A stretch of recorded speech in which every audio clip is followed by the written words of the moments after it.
ओम शान्ति। आज मिठे प्यारे बाबाको महावाक्य रहेको छ। मिति 2077 साल असोज 13 गते मंगलबार, तदनुसार 29/9/2020 को। प्यारे बाबा हामीलाई मुख्य सारमा भन्नुहुन्छ, मिठे बच्चे तिम्रो सारा पढाइ योगमा आधारित छ। योगबाट नै आत्मा पवित्र बन्छ, विकर्म विनाश हुन्छ। बाबा बताउँदै हुनुहुन्छ हामी बच्चाहरूलाई कि हामी अहिले जुन ईश्वरीय पढाइ पढिरहेको छौँ, यो सारा पढाइ योगमा नै आधारित रहेको छ। योगबाट नै आत्मा हामी पवित्र बन्न सक्छौँ, विकर्म हाम्रो विनाश हुन सक्छ। बाबा प्रश्न सोध्नुहुन्छ, कति बच्चाहरूले बाबाको बनेर फेरि हात छोडिदिन्छन्, यसको कारण के हो? कति बच्चाहरूले बाबाको बनेर फेरि हात छोडिदिन्छन्, यसको कारण के हो? उत्तरमा बाबा भन्नुहुन्छ, 1 नम्बरमा बाबालाई राम्ररी पहिचान नगर्नाले, पूरा निश्चय नहुनको कारणले 8-10 वर्षपछि पनि बाबालाई छोडपत्र दिन्छन्, हात छोडिदिन्छन्, पद भ्रष्ट हुन्छन्। उत्तर 2मा विकारी दृष्टि भएपछि मायाको दशाग्रह लाग्छ, अवस्था तलमाथि भइरहन्छ अनि पढाइ पनि छुट्छ। बाबा बताउँदै हुनुहुन्छ हामीलाई कि कसरी र के कारणले गर्दा बाबाको जति पनि बच्चाहरू छन्, बाबाको बनेर फेरि अन्त्यमा हात छोडिदिन्छन्। बाबा बताउनुहुन्छ कारणमा 1मा कि बाबालाई राम्रोसँग पहिचान नगर्नुको कारणले, पूरा पहिचान नहुनुको कारण साथै पूरा निश्चय नभएको कारणले गर्दा 8-10 वर्षपछि पनि बाबाको हात र साथ छोडिदिन्छन्, पद भ्रष्ट हुन्छन्। र अर्को कारण बाबा बताउनुहुन्छ, विकारी दृष्टि भएपछि मायाको दशा ग्रह लाग्न जान्छ, अवस्था तलमाथि भइरहन्छ अनि पढाइ पनि छुट्छ। ओम शान्ति। रुहानी बच्चाहरूलाई रुहानी बाबाले सम्झाइरहनु भएको छ। अहिले जानेका छौँ हामी सबै बेहदका रुहानी बाबाका बच्चाहरू हौँ, जसलाई बाप दादा भनिन्छ। जसरी तिमी रुहानी बच्चा हौ, त्यसै गरी यी ब्रह्मा पनि शिव बाबाको रुहानी बच्चा हुन्। जसरी हामी सम्पूर्ण आत्माहरू एक पिता परमात्माको सन्तान हौ, त्यस्तै प्रजापिता ब्रह्मा पनि शिव बाबाको रुहानी सन्तान, रुहानी बच्चा हुनुहुन्छ। शिव बाबालाई रथ त अवश्य चाहिन्छ नि, त्यसैले जसरी तिमी आत्माहरूलाई कर्म गर्नको लागि अङ्ग मिलेको छ, त्यसै गरी शिव बाबाको यो रथ हो, किनकि यो कर्म क्षेत्र हो जहाँ कर्म गर्नुपर्ने हुन्छ। त्यो हो घर जहाँ आत्माहरू रहन्छन्। आत्माले जानेको छ मेरो घर शान्ति धाम हो, त्यहाँ खेल हुँदैन, बत्ती आदि केही हुँदैन, केवल आत्माहरू हुन्छन्। यहाँ आउँछन् पाठ खेल्न। यो धरा रहेको छ बेहदको नाटकशाला, जहाँ हामी सम्पूर्ण आत्माहरूलाई आफ्नो पाठ मिलेको छ। स्वयं पिता परमात्मा शिव बाबा पनि भन्नुहुन्छ, मलाई पनि यस धरामा आएपछि पाठ खेल्नु छ, कुनै न कुनै शरीरको आधार अवश्य लिएर। भने बाबा बताउनुहुन्छ, शान्तिधाम हामी आत्माको घर, पिता परमात्माको घर, जहाँ कुनै पनि प्रकाशको लागि बत्तीहरू आवश्यक पर्दैन, स्वयं आत्मा हामी प्रकाशित भएर रहन्छौँ। तिम्रो बुद्धिमा छ यो बेहदको ड्रामा हो। जो कलाकार छन् उनीहरूको सुरुदेखि अन्त्यसम्मको पाठलाई तिमी बच्चाहरूले नम्बरवार बुझेका छौ। यहाँ कुनै साधु सन्त आदिले सम्झाउँदैन। यहाँ हामी बच्चाहरू बेहदको बाबाको पासमा बसेका छौँ। अब हामीले फर्केर जानु छ। आत्माहरू पवित्र त अवश्य बन्नुपर्छ। यस्तो होइन शरीर पनि यहाँ पवित्र बन्नु छ, होइन आत्मा पवित्र बन्छ, शरीर त पवित्र तब बन्छ जब 5 तत्व पनि सत्व प्रधान हुन्छन्। अहिले तिम्रो आत्मा पुरुषार्थ गरेर पवित्र बनिरहेको छ। त्यहाँ आत्मा र शरीर दुवै पवित्र हुन्छन्। यहाँ हुन सक्दैन। बाबा बताउनुहुन्छ कि अहिले हामी आत्मा पुरुषार्थको आधारबाट, योगबलको आधारबाट आत्मा स्वयंलाई पवित्र बनाउँदैछौँ, सत्व प्रधान बनाउँदैछौँ र त्यसैको आधारबाट फेरि हामी आत्माले नयाँ शरीर धारण गर्छौँ, सत्व प्रधान शरीर धारण गर्छौँ जब 5 तत्व नै सत्व प्रधान हुन्छ। आत्मा पवित्र बनेपछि पुरानो शरीर फेरि छोड्छ, फेरि नयाँ तत्वबाट नयाँ शरीर बन्छ। तिमीलाई थाहा छ मेरो आत्माले बेहदको बाबालाई याद गर्छ वा गर्दैन, यो त हरेकले आफैसँग सोध्नु छ। सारा पढाइ योगमा आधारित छ।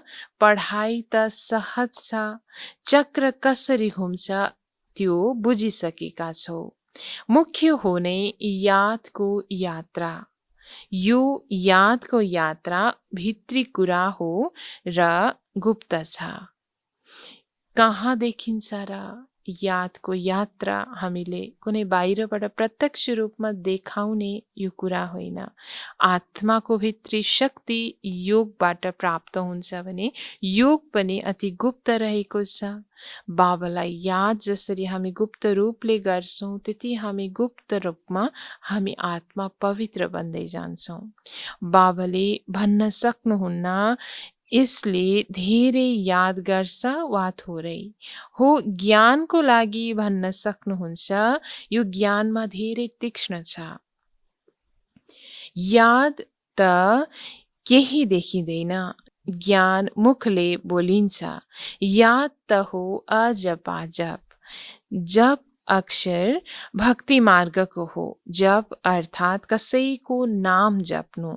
यहाँ त आत्माले आफ्नो बाबालाई याद गर्नु छ। जप्नु अर्थात् यो हो भक्ति मार्गको शब्द बाबा बताउनुहुन्छ। त यहाँ जप्नु अर्थात् मुखबाट कसैको नाम जप्नु त छैन, यहाँ त शिव बाबाको नाम पनि जप्नु आवश्यक छैन।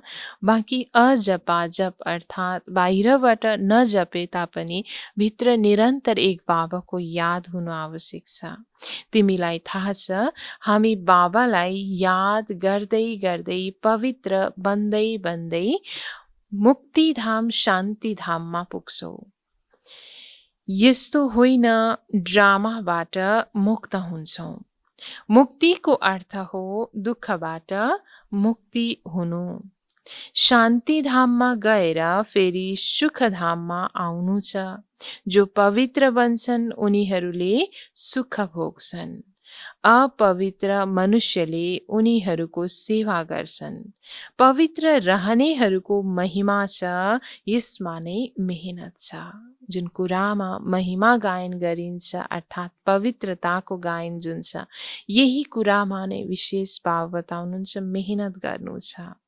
आँखाले धेरै धोका दिन्छ, गिर्न पुग्छन्।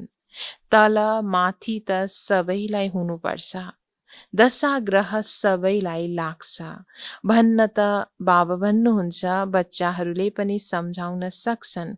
फेरि भन्नुहुन्छ माता गुरु चाहिन्छ, किनकि अब माता गुरुको सिस्टम चल्छ। पहिला पिताको थियो, अहिले सबैभन्दा पहिला कलश माताहरूलाई मिल्छ। माताहरू धेरै संख्यामा छन्। कुमारीहरूले राखी बाँध्छन् पवित्रताको लागि। यसरी नारी शक्तिलाई अगाडि राख्दै बाबा माताहरूको गायन गर्दै भन्नुहुन्छ कि माताहरूकै हातमा बाबाले शिरमा त्यो कलश दिनुभएको छ ज्ञानको। भगवानले भन्नुहुन्छ काम महाशत्रु हो, यसमाथि विजय प्राप्त गर। रक्षा बन्धन पवित्रताको निशानी हो। उनीहरूले राखी बाँध्छन् तर पवित्रता बन्दैनन्। ती सबै बनावटी राखी हुन्, कसैले पावन बनाउँदैनन्। यसमा त ज्ञान चाहिन्छ। अहिले तिमीले राखी बाँध्छौ, अर्थ पनि सम्झाउँछौ। यो प्रतिज्ञा गराउँछन्। जसरी सिखहरूको निशानी कंगन हुन्छ तर पवित्रता बन्दैनन्। जुन बाबा बताउनुहुन्छ सिखहरूको निशानी विशेष हातमा हरेकले कंगन जुन बाँधेको हुन्छ, जुन निशानी खासमा पवित्रताको हो, तर अर्थ नबुझ्नको कारणले गर्दा न कसैले बुझ्छन् न कसैले बुझाउन सक्छन्। पतितलाई पावन बनाउने सर्वका सद्गतिदाता एक बाबा हुनुहुन्छ। उहाँ देहधारी हुनुहुन्न। पानीको गंगालाई त यी आँखाले देखिन्छ। बाबा जो सद्गति दाता हुनुहुन्छ, उहाँलाई यी आँखाले देखिँदैन। आत्मालाई कसैले पनि देख्न सक्दैन। त्यो के चीज हो भन्छन् पनि हाम्रो शरीरमा आत्मा छ, तर त्यसलाई कसैले देखेको छ र भन्छन् देखेका छैनौं।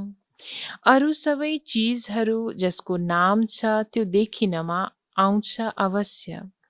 आत्माको पनि नाम त छ भन्छन्। भृकुटीको बीचमा चम्कन्छ अजब सितारा, तर देखिनमा आउँदैन। परमात्मालाई पनि याद गर्छन्, देखिनमा केही पनि आउँदैन। लक्ष्मी नारायणलाई यी आँखाले देखिन्छ। लिङ्गको पूजा त गर्छन्, तर त्यो कुनै यथार्थ रीतिले त हुँदैन नि। देखेर पनि जानेका हुँदैनन् परमात्मा भनेको के हो। यो कसैले पनि जान्न सक्दैन।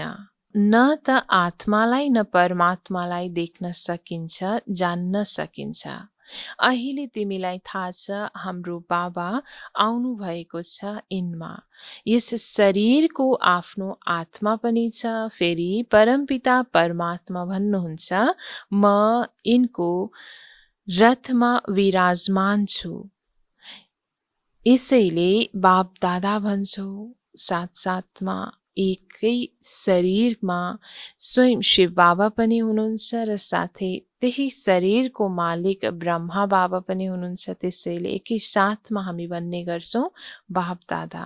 अब दादालाई यी आँखाले देख्छौ, बाबालाई देख्दैनौ। बुझेका छौ बाबा ज्ञानको सागर हुनुहुन्छ।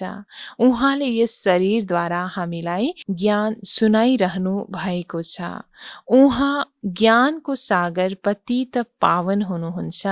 निराकारले मार्ग कसरी बताउनुहुन्छ? प्रेरणाले त कुनै काम हुँदैन। भगवान आउनुहुन्छ यो कसैलाई पनि थाहा छैन। यस धरामा स्वयं पिता परमात्मा आएर आफ्नो कर्तव्य निभाउनुहुन्छ र कहिले आउनुहुन्छ त्यो पनि दुनियाँमा थाहा छैन। बाबा बताउनुहुन्छ शिव जयन्ती पनि मनाउँछन्, त्यसैले अवश्य आउनुहुन्छ नि। तिमीलाई थाहा छ अहिले उहाँले हामीलाई पढाइरहनु भएको छ। बाबाले यिनमा आएर पढाउनुहुन्छ।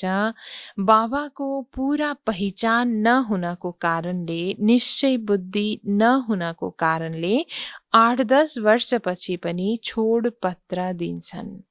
मायाले बिल्कुलै अन्धो बनाइदिन्छ। बाबाको बनेर फेरि छोड्छन् भने पद भ्रष्ट हुन्छ। अहिले तिमी बच्चाहरूलाई बाबाको परिचय मिलेको छ, त्यसैले अरूलाई पनि दिनु छ। ऋषि मुनि आदि सबैले नेति नेति भन्दै आए। पहिला तिमीले पनि जान्दैनथ्यौ, अहिले तिमीले भन्छौ हो हामीले जानेका छौँ। जो महात्मा विशेष उच्चभन्दा उच्च कहलाउने पवित्र आत्माहरू ऋषि मुनि आदिले पनि द्वापर युगदेखि नै अनेक शास्त्रहरूमा विशेष नेति नेति अर्थात् अझै कुरा त बाँकी छ ज्ञानको, तर त्यो हामी जान्दैनौँ भन्दै आए। त जुन हामी पनि त्यो कुरालाई जान्दैनथ्यौँ भने अहिले बाबाले आएर ज्ञान दिनुभयो भने अहिले त्यो रहस्यलाई जानेको छौँ, त्यो ज्ञानलाई अहिले जानेका छौँ। त्यसैले आस्तिक भयो। सृष्टिको चक्र कसरी घुम्छ यो पनि तिमीलाई थाहा छ। सारा दुनियाँ र तिमी स्वयं पनि यस पढाइ भन्दा पहिला नास्तिक थियौ। अहिले बाबाले सम्झाउनु भएको छ, त्यसैले तिमीले भन्छौ हामीलाई परमपिता परमात्मा बाबाले सम्झाउनु भएको छ, आस्तिक बनाउनु भएको छ। हामीले रचयिता र रचनाको आदिमध्य अन्त्यलाई जान्दैनथ्यौँ। बाबा हुनुहुन्छ रचयिता। बाबाले नै सङ्गम युगमा आएर नयाँ दुनियाँको स्थापना पनि गर्नुहुन्छ र पुरानो दुनियाँको विनाश पनि गर्नुहुन्छ। पुरानो दुनियाँको विनाशको लागि यो महाभारत लडाईँ हुन्छ, जसको लागि सम्झन्छन् त्यस समयमा कृष्ण थिए।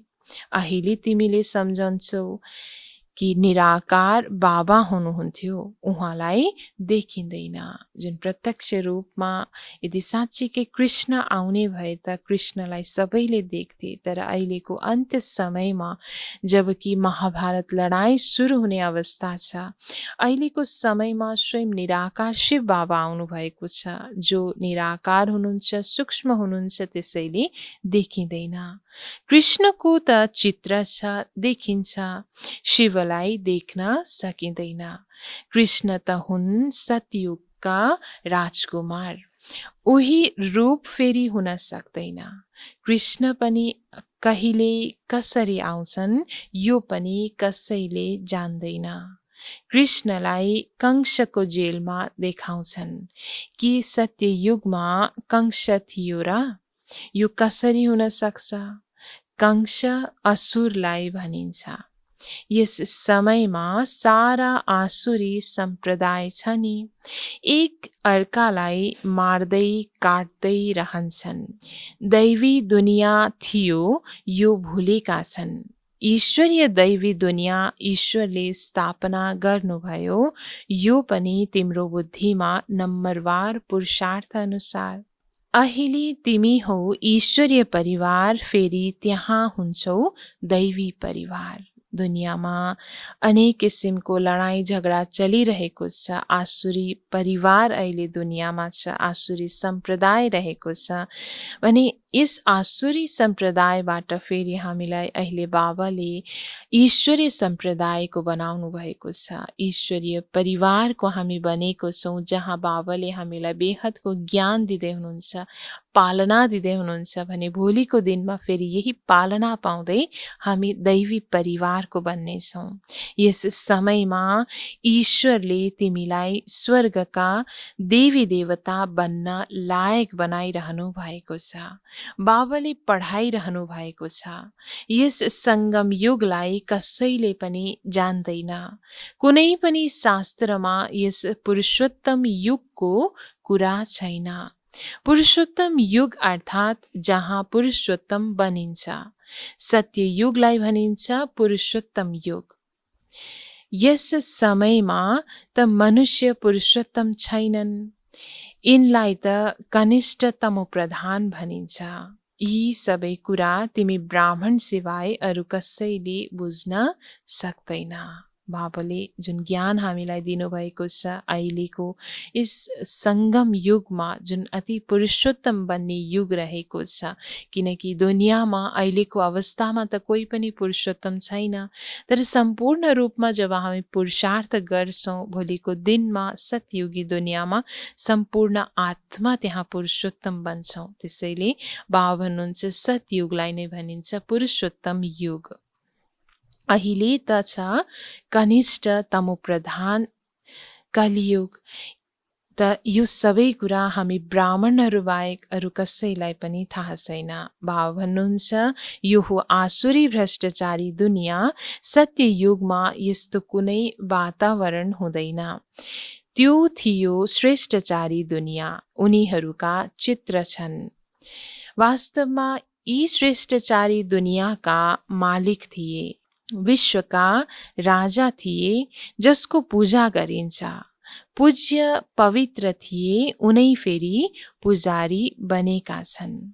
पुजारी भक्ति मार्गकालाई, पूज्य ज्ञान मार्गकालाई भनिन्छ।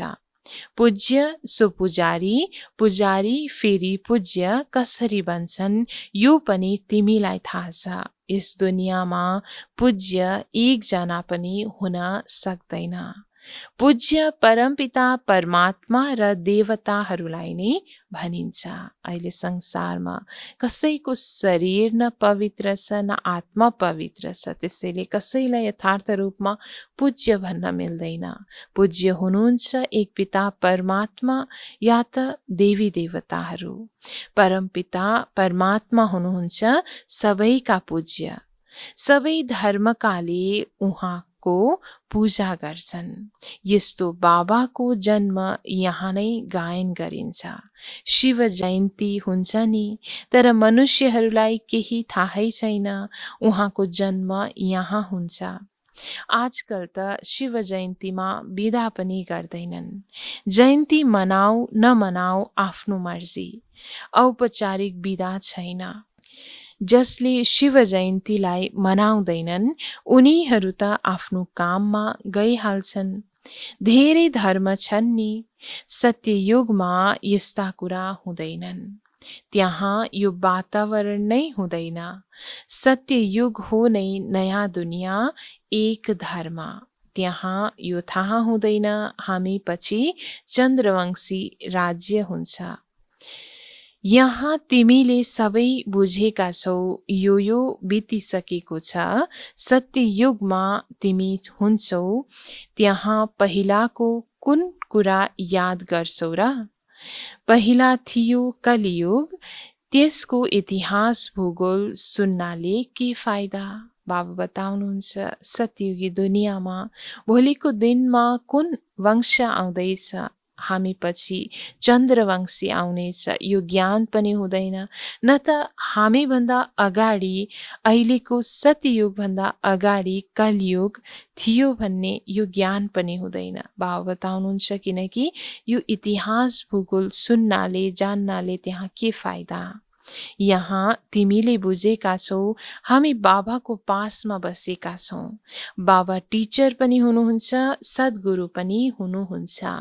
बाबा आउनु भएको छ सबैको सद्गति गर्न। सबै आत्माहरूलाई अवश्य लैजानुहुन्छ। मनुष्यले त देह अभिमानमा आएर भन्छन् सबै माटोमा मिल्नु छ।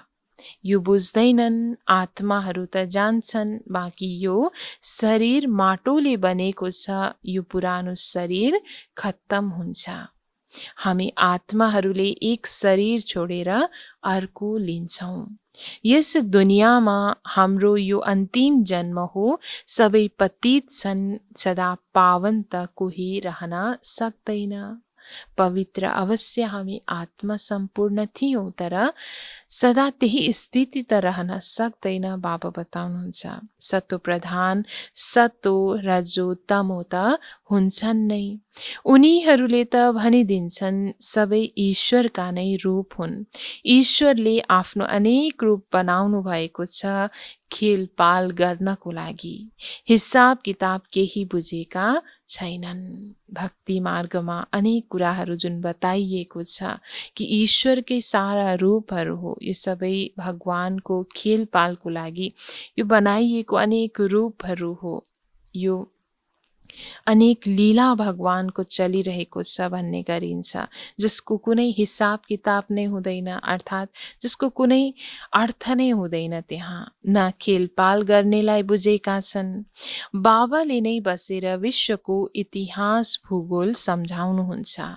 खेलमा हरेकको पाठ अलग अलग हुन्छ, सबैको पद अलग अलग हुन्छ।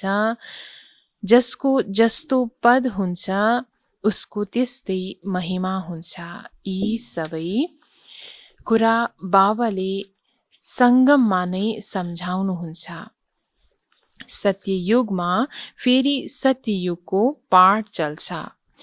त्यहाँ यी कुरा हुँदैनन्। यहाँ तिमीलाई सृष्टि चक्रको ज्ञान बुद्धिमा घुमिरहन्छ।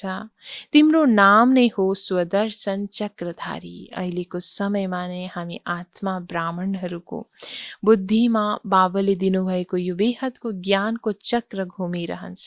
त्यसैले अहिले नै हामी स्वदर्शन चक्रधारी बन्छौँ।